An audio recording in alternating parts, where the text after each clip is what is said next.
no īpatnējām impresioniskām skaņdarbu krāsām un sāk tēlot eklektisku klasicistu. Lūcija Garūta atmet sev raksturīgās ostināto struktūras. Jā, Komponistu savienība bija viena no visstingrākajām padomju cenzūras iestādēm, kuras locekļi asi kritizēja cits citu par politiski neaktuālu mūzikas saturu un stingri sekoja, lai amatbrāļi spēja pakļaut savu mākslu padomju tautas komunismu cēlājas prasībām un interesēm. Tomēr, kā jau teicu, nevar noliegt, ka Latvijas Komponistu savienībai, mainoties arī politiskajiem apstākļiem, arvien lielāku nozīmi bija komponistu radošajā darbībā un atskaņotāju mākslas attīstībā, ko sekmē jau minētie autoru koncerti, kamermūzikas vakari un citi pasākumi.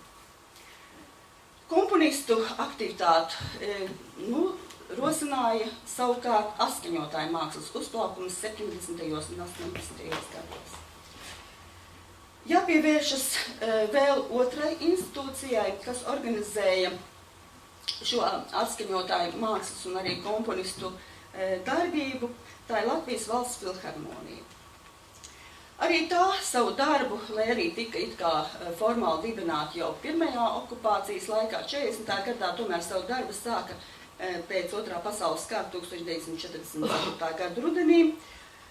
Tas rokās nonāca lielās ģildes nams, ko tad nosauc par Filharmonijas koncertzāli, un jau februārī notika, 45. gada februārī notika pirmais koncerts. Sākotnēji tās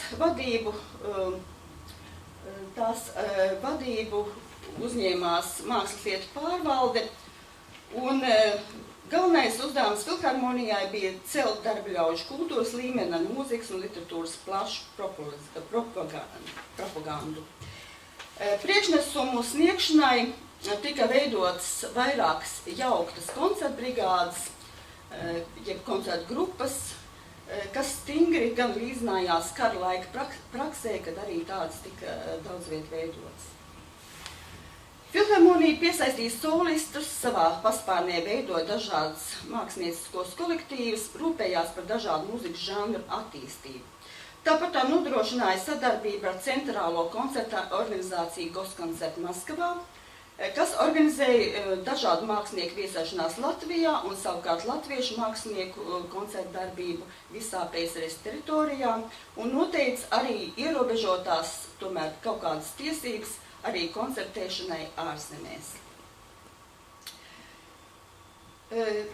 Jau no pašas dibināšanas sākuma Filharmonija mēģināja nodibināt arī savu orķestri, jo, kā mēs zinām, faktiski milzīga daļa mūziķi bija aizbraukuši, un to mūziķu kadru nemaz nebija tik daudz. Mēs zinām, ka Leonīds Vīgners pēc kara gāja pa Rīgas ielām, klauvēja pie nama durvīm un jautāja, vai kāds nemāk kaut ko spēlēt, lai savāktu operas un arī radio orķestri. Tātad šeit bija divi orķestri, kas bija ļoti niecīgā sastāvā, ap 60 cilvēkiem tikai, kur arī visi nebija augsti profesionāli, un tātad tas atskaņotāju mākslinieku vakums pēc kara bija ļoti liels. 1947. gadā Latvijas Filharmonija mēģināja nodibināt un arī nodibināja mazo simfonisko orķestri, kur spēlēja 46 mūziķi, bet tie arī bija patapināti no iepriekš jau minētajiem diviem orķestriem, un tātad bija noskrējušies spēlējot visos šajos orķestros. Mazām simfoniskajiem orķestriem, kas bija pie Filharmonijas un pastāvēja tikai pāris gadus, uzdevums bija ziemas sezonās sniegt pēcpusdienas koncerts plašai publikai, ļoti populāru mūziku, bet vasarās muzicēt dzimtaru koncertzālēm un ceļot arī pa Latvijas rajoniem. Par diriģentu tika pieaicināts Arvīds Jansons šajā orķestrī, vēlāk to diriģēja arī Edgars Stons un daudzi citi, cik paspēja šajos 2 gados. Jā, šis projekts izjuka, bet katrai sevi cienošai filharmonijai tomēr bija vajadzīgs savs orķestris. Un faktiski jau tajā brīdī, 67. gadā, bija nobrieduši apstākļi tam, lai tiktu dibināts ļoti spēcīgs kamerorķestris. Un tam par to var pateikties tiešām padomju izglītības sistēmai, kas audzināja spilgtus solistus, bija ļoti arī centralizēti un unificēti no Maskavas ar vienotām skolu programmām. Daudz, kas ir saglabājies Latvijā arī no šīs padomju sistēmas šodien, un labi, ka saglabājies, tādēļ mūsu kultūra vēl ir joprojām tik augstā līmenī. Jo ar to es gribu teikt, ka šajos pāris 10 gados pēc kara izveidojās tik spēcīgi mūziķu paudze, ka faktiski varēja pilnībā apmierināt ne tikai filharmonijas, bet visas prasības un tiešām šie mūziķi varēja konkurēt ļoti tālu pasaulē. No šeit, teiksim, pazīstamākiem es varētu minēt to pašu mūsu pazīstamo Gidonu Kremeru, kas šajā laikā mācījās Latvijā un beidza Emīla Dāziņa mūzikas skolu, kas bija speciāli īpaši talantīgo bērnu skola tolaik. Varu minēt Filipu Hiršhornu, tad arī vēlāk Ilze Graubiņa, kas beidza arī skolu izcili, papildinājās arī Maskavā.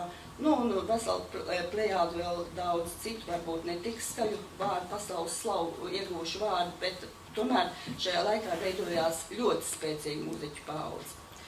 Un lūk, 67. gadā Ernests Bertovskis čelists, pazīstams arī tajā laikā, nolēma dibināt kameru orķestri, jo tiešām mūziķi bija tādā skaitā un tik profesionāli, ka tas varēja būt iespējams. Bet pēc 2 gadiem viņš savu diriģentu Zizeli tālāk nodeva violniekam Tovijam Livšicam, kurš pats bija beidzis Lietuvas konservatorijas violas klasi un vairākas gadus jau bija solists Latvijas valsts filharmonijā. Jaundibinātajā orķestrī bija 21 mūziķis, un, kā jau es minēju, pārsvarā tie bija šeit pat Latvijā izaudzinātie dažādu specialitāšu stīgu instrumentu spēlētāji. Un līdz ar to šīs sastāvs bija ļoti jauneklīgs, vairums tā dalībnieku bija deksmes pilni un tikko sākuši patstāvīgas mūziķu gaitas. Tādēļ arī pilnīgi viņi bija pretstatāti tiem rutinētajiem mūziķiem, varbūt, kas sēdēja pārējos 2 orķestros. Un tiešām mūzikas dzīves vērtētāji Latvijā, starp tiem arī Joahims Brauns, rakstīja, ka no orķestra vēlas sagaidīt muzicēšanas entuziasmu, profesionālismu un jauneklīgu temperamentu. Un jāatzīst, ka kameru orķestrs šīs cerības pilnībā arī attaisnoja. Visi orķestra dalībnieki bija teicami solisti, tādēļ varēja arī spēlēt ar šo orķestri.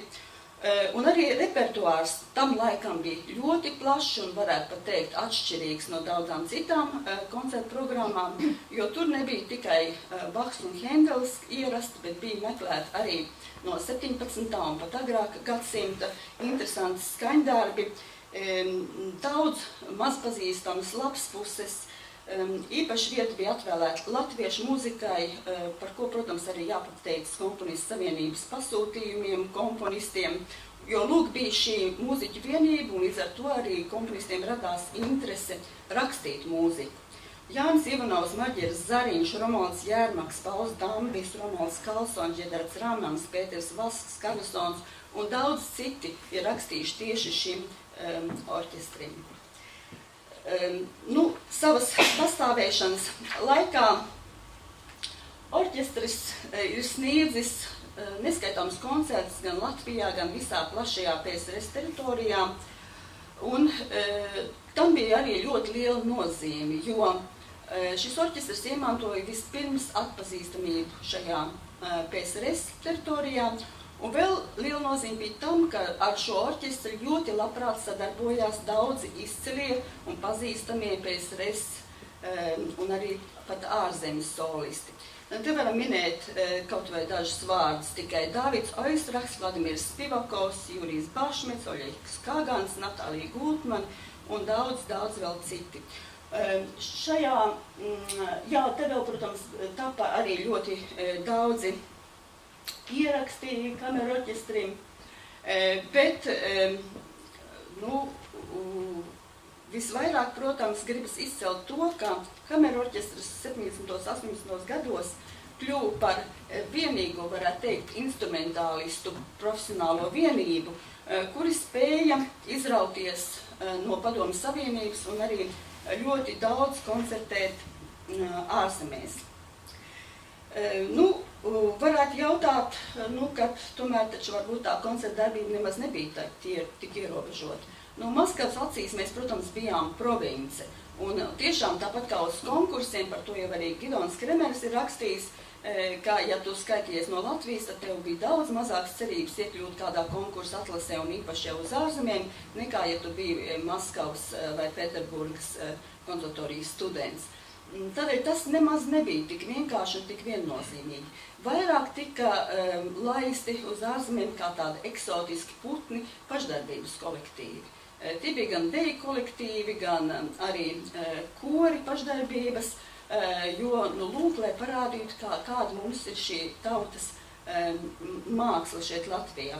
Profesionāļi, tiem bija daudz grūtāk izlausties īpaši uz Rietumu Eiropu, vēl uz sociālismu zemēm varbūt vēl atsevišķi gadījumi bija.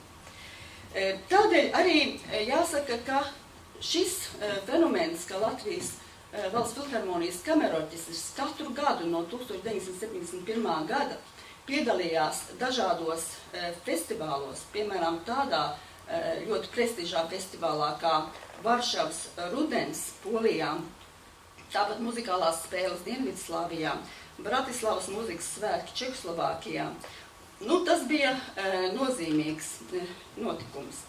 Un jāsaka, kamerorķestra vadītājs, ilgadīgais vadītājs Tovijs Livšits, kurš pa mūžu ieguldījumu tieši ar kamerorķestra vadīšanu pagājušā gadā ieguva arī lielo mūzikas balvu, ir savulaik nodevis Rakstniecības un mūzikas muzejām faktiski visu arhīvu.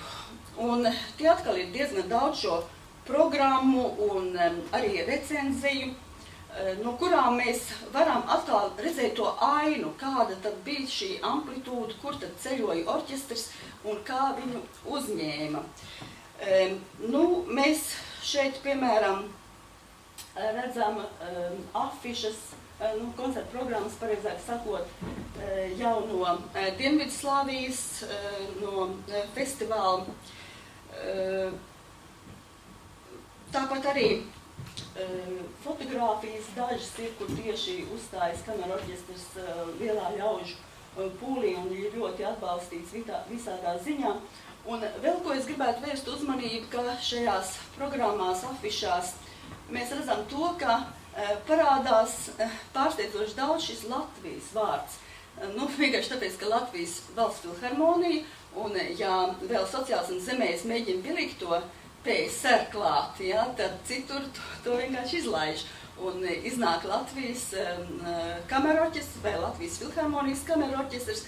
Tāpat maz, kur var redzēt to, kā tas ir, piemēram, citiem vai solistiem, vai kādiem pat koriem, pat AVS Sol, kas ir devies, ka tur tomēr atzīmē, ka tie ir no Krievijas.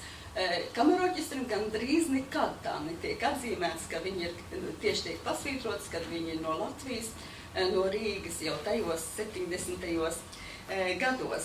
Un tas tā ļoti, ļoti patīkam uz visa šī fona. Vairāk kārt, šeit mēs vēl redzam Parīzē, vairāk kārt orķestris ir uzstājies arī Somijā, un pie tam tiešām jāatzīmē tas, ka ja vienreiz šis orķestris ir bijis kādā no valstīm, tad tiek uzaicināts vēl un acīm redzot arī